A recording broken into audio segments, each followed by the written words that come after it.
তাকওয়ার গুণ অর্জন করি।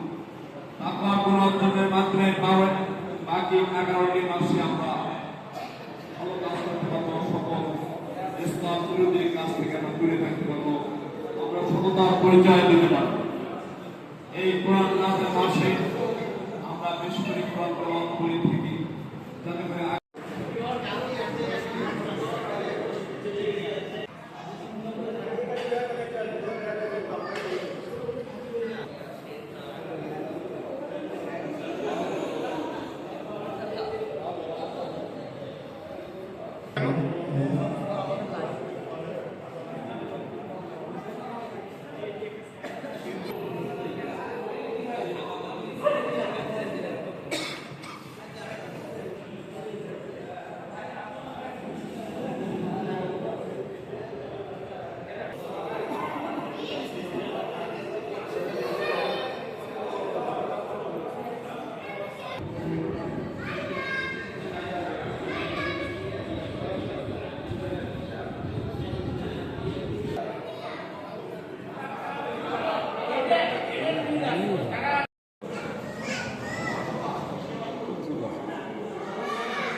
ইফতার করার তৌফিক আল্লাহ দিয়েছে, এই জন্য আল্লাহর কাছে আমরা শুকরিয়া আদায় করছি।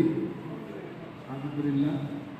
তো একদম সম্মানিত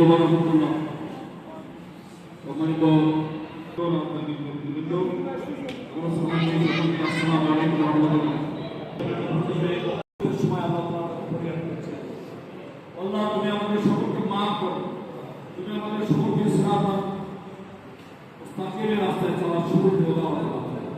আল্লাহ, আমাদের পিতা মাতা থেকে বিদায় করুন, তাদের কবরগুলিকে তুমি ফেরেশতার টুকরো বানিয়ে দাও। দেশবাসীর প্রতি কাজ রহমত নাযিল করো। আগামী দিনে এই দেশের সুন্দর পরিবেশ যাতে হয়, তোমার কোরআনের পথে যাতে দেশ চলে, এই ব্যবস্থা আল্লাহ তুমি করে দাও। আল্লাহ সকলকে কোরআন মানার তৌফিক দান করো। সাল্লাল্লাহু আলাইহি ওয়া সাল্লাম।